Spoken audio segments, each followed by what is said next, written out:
नमस्कार मित्रों, मैं आदर्श एक बार फिर आप सभी का मेरे यूट्यूब चैनल आइडियल आदर्श साइंस पर स्वागत करता हूं। दोस्तों, जैसा कि हम जानते हैं, हम विज्ञान कक्षा 9th साइंस एनसीईआरटी सीरीज को कंटिन्यू कर रहे हैं और हमारा लक्ष्य है बीपीएससी टीआरई 4.0।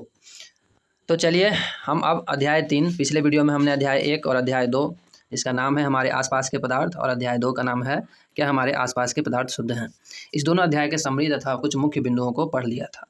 आज के वीडियो में हम अध्याय 3 परमाणु एवं अणु यानी एटम्स एंड मॉलिक्यूल्स के बारे में पढ़ेंगे और समझेंगे। बिना देरी किए हुए हम सीधे पहुंचते हैं अध्याय 3 पर। देखिए मित्रों, तो यह है हमारे सामने अध्याय 3 परमाणु एवं अणु यानी एटम्स एंड मॉलिक्यूल्स।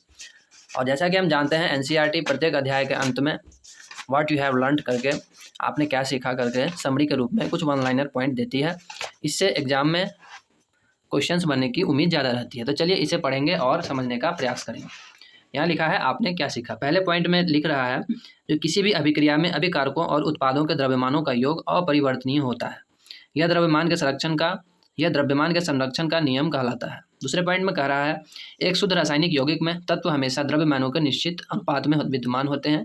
इसे निश्चित अनुपात का नियम भी कहते हैं। तीसरे पॉइंट में मित्रों लिखा हुआ है कि तत्व का सूक्ष्मतम कण परमाणु होता है। तत्व का जो सबसे छोटा कण होता है उसे ही हम परमाणु कहते हैं, जो स्वतंत्र रूप से प्रायः नहीं रह सकता है तथा उसके सभी रासायनिक गुणधर्मों को प्रदर्शित करता है। फिर नेक्स्ट पॉइंट में कह रहा है, अणु किसी तत्व अथवा यौगिक का वह सूक्ष्मतम कण होता है जो सामान्य दशाओं में स्वतंत्र रह सकता है। यह पदार्थ के सभी गुणधर्मों को प्रदर्शित करता है। उसके बाद नेक्स्ट पॉइंट कह रहा है, किसी यौगिक का रासायनिक सूत्र उसके सभी संघटक तत्वों तथा संयोग करने वाले सभी तत्वों के परमाणुओं की संख्या को दर्शाता है। उसके बाद नेक्स्ट पॉइंट है, परमाणुओं का वह पुंज जो आयन की तरह व्यवहार करता है उसे बहुपरमाणुक आयन कहते हैं। उसे क्या कहते हैं? बहुपरमाणुक आयन कहते हैं। उनके ऊपर एक निश्चित आवेश भी होता है। नेक्स्ट पॉइंट, आणविक यौगिकों के रासायनिक सूत्र प्रत्येक तत्व की संयोजकता द्वारा निर्धारित होते हैं। And next point is written here and what is written, आयनिक यौगिकों में प्रत्येक आयन के ऊपर आवेशों की संख्या द्वारा यौगिक के रासायनिक सूत्र ज्ञात करते हैं। वैज्ञानिक भिन्न भिन्न तत्वों के परमाणुओं के द्रव्यमानों की तुलना करने के लिए सापेक्ष परमाणु द्रव्यमान स्केल का उपयोग करते हैं। कार्बन 12 समस्थानिक आइसोटोप जिसे कहते हैं, कार्बन समस्थानिक के परमाणुओं का सापेक्ष द्रव्यमान 12 निर्दिष्ट किया जाता है। 12 उसका क्या होता है? निर्दिष्ट किया जाता है। अन्य सभी तत्वों के परमाणुओं का सापेक्ष द्रव्यमान कार्बन 12 परमाणु के द्रव्यमान के साथ तुलना करके प्राप्त किया जा सकता है। नेक्स्ट पॉइंट कह रहा है, जो 6.022 इंटू 10⁻23 एवोगाड्रो स्थिरांक है जो कि 12 ग्राम में विद्यमान कार्बन 12 के परमाणु की संख्या है। उसके बाद मोल पदार्थ की वह मात्रा है जिसमें कणों की संख्या, मोल क्या है? मोल पदार्थों की वह मात्रा है जिसमें कणों की संख्या कार्बन 12 के ठीक 12 ग्राम में विद्यमान परमाणुओं के बराबर होती है। यहाँ ब्रैकेट में क्या है? परमाणु, आयन एवं या सूत्र इकाई इत्यादि, जिसमें कणों की संख्या में क्या समझ सकता है? परमाणु, आयन, अणु या सूत्र की इकाई इत्यादि, ये सब कार्बन 12 के ठीक 12G में विद्यमान परमाणुओं की बराबर होती हैं। उसका नेक्स्ट पॉइंट है, पदार्थ के एक मोल अणुओं का द्रव्यमान उसका मोलर द्रव्यमान कहलाता है। यानी मोलर द्रव्यमान किसे कहते हैं? पदार्थ के एक मोल अणुओं का द्रव्यमान उसके मोलर द्रव्यमान के बराबर होता है। तो ये था इस पाठ का सारांश, जो व्हाट यू हैव लर्नड यानी आपने क्या सीखा के रूप में यहाँ पर एनसीईआरटी ने दिया है चैप्टर नंबर 3 में। अब हम इसके कुछ मुख्य बिंदुओं को इस पाठ के अंदर देखेंगे और समझेंगे। तो देखिए मित्रों, अध्याय 3 में सारणी 3.1 कुछ तत्वों के प्रतीक साइन ऑफ कुछ जो दिए गए हैं, चलिए यहाँ पर देखते हैं। एल्युमिनियम का साइन क्या है? एल है। ऑर्गन AR है। बेरियम को BA से डिनोट करते हैं। बोरॉन का B, ब्रोमीन का BR, कैल्शियम का CA, कार्बन का C, क्लोरीन का Cl एंड कोबाल्ट का CO और कॉपर का Cu, फ्लोरीन का F, स्वर्ण जिसे गोल्ड कहते हैं उसका Au एंड हाइड्रोजन का H एंड आयोडीन का I और आयरन का Fe। सीसा को Pb से डिनोट करते हैं एंड मैग्नीशियम का Mg और नियॉन का Ne। ये सब क्या है?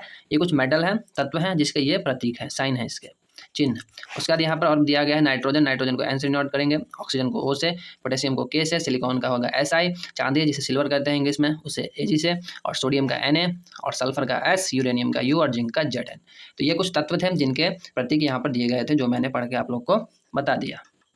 अब देखिए इस सारणी 3.2 में कुछ तत्वों के परमाणु द्रव्यमान यहाँ पर दिए गए हैं। यानी हाइड्रोजन तत्व है हमारा, इसका परमाणु द्रव्यमान क्या होगा? 1 होता है। और कार्बन का परमाणु द्रव्यमान कितना होगा? 12 होगा। नाइट्रोजन का परमाणु द्रव्यमान कितना होगा?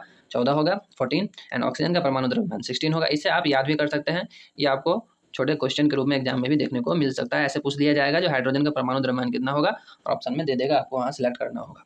उसके बाद सोडियम है, सोडियम का परमाणु द्रव्यमान 23 होगा। मैग्नीशियम का परमाणु द्रव्यमान 24, सल्फर का 32, क्लोरीन का 35.5 एंड कैल्शियम का 40। तो ये थे कुछ महत्वपूर्ण तत्व जिसके परमाणु द्रव्यमान यहाँ पर दिए गए हैं। परमाणु द्रव्यमान के बारे में कुछ यहाँ पे परिभाषा भी दिया गया है, चलिए इसे भी पढ़ लेते हैं। परमाणु द्रव्यमान, डाल्टन के परमाणु सिद्धांत की सबसे विशिष्ट संकल्पना परमाणु द्रव्यमान की थी। उनके अनुसार प्रत्येक तत्व का एक अभिलाक्षणिक परमाणु द्रव्यमान होता है। डाल्टन का सिद्धांत स्थिर अनुपात के नियम को इतनी भलीभांति समझाने में समर्थ था कि वैज्ञानिक इससे प्रेरित होकर परमाणु द्रव्यमान को मापने की ओर अग्रसर हो चुके थे। चूंकि एक परमाणु के द्रव्यमान को ज्ञात करना अपेक्षाकृत कठिन कार्य था, इसलिए रासायनिक संयोजन के नियमों के उपयोग एवं उत्पन्न यौगिकों के द्वारा सापेक्ष परमाणु द्रव्यमान को ज्ञात किया गया। तो ये था परमाणु द्रव्यमान के बारे में कुछ महत्वपूर्ण पॉइंट या इसकी परिभाषा। और महत्वपूर्ण पॉइंट हम खोजते हैं और आपको बताते हैं।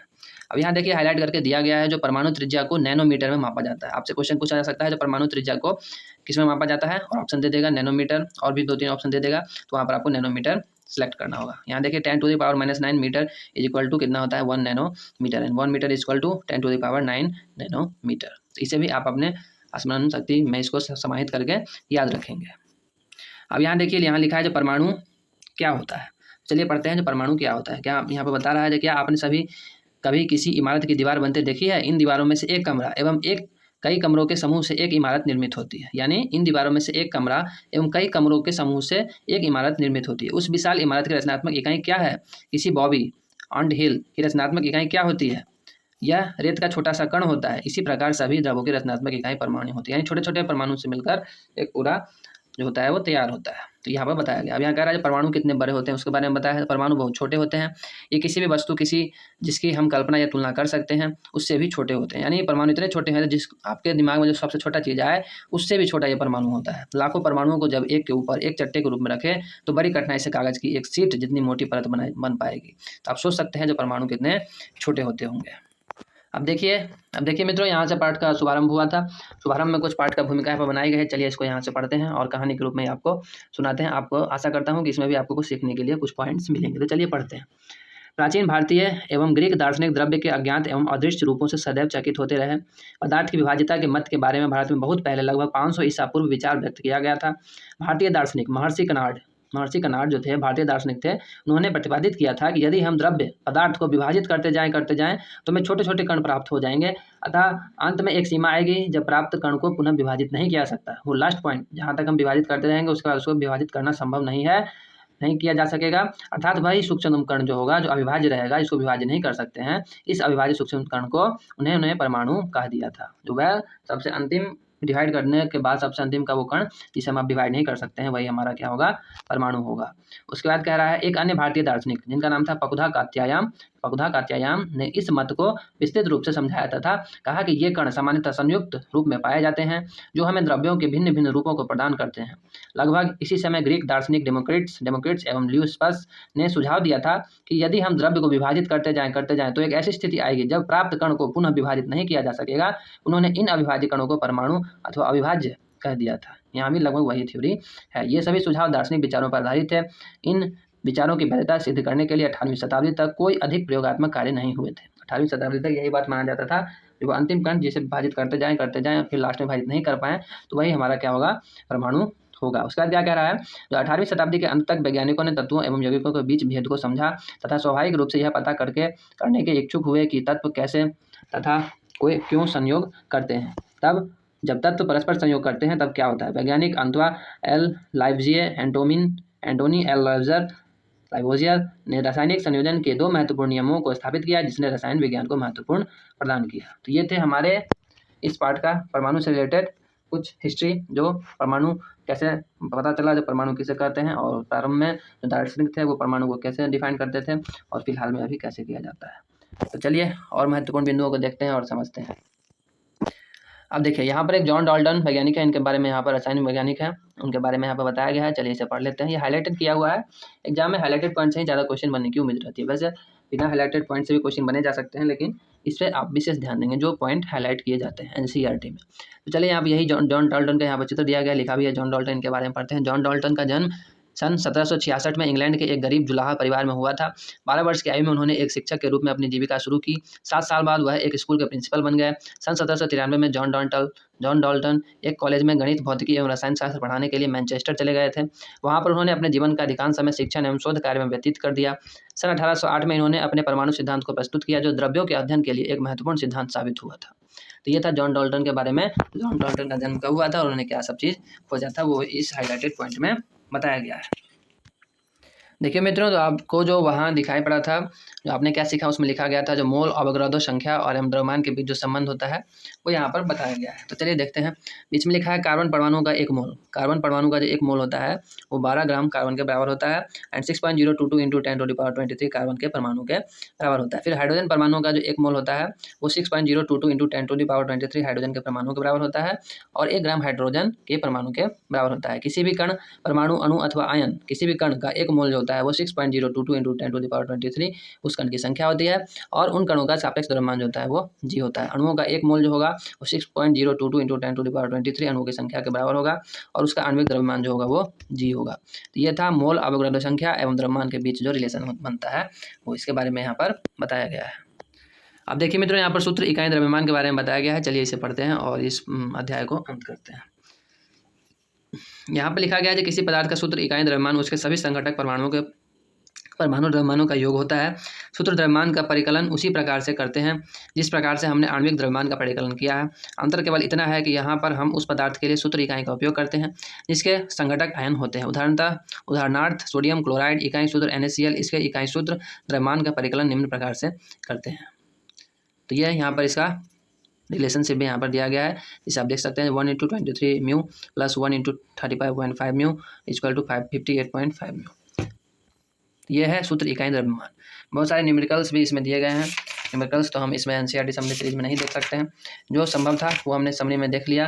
अगर आप इसका डिटेल पढ़ना चाहते हैं तो आप इसे ऑफलाइन मार्केट से खरीद सकते हैं। देखिए 143 रुपीज़ में ये आपको ऑफलाइन मार्केट में अवेलेबल है और आप इसे फ्लिपकार्ट, अमेजोन से ऑनलाइन करके भी मंगा सकते हैं। तो ये था हमारा क्लास 9th NCERT साइंस का chapter number 3 atoms and molecules. Target हमारा देख लीजिए BPSC TRE 4.0 है।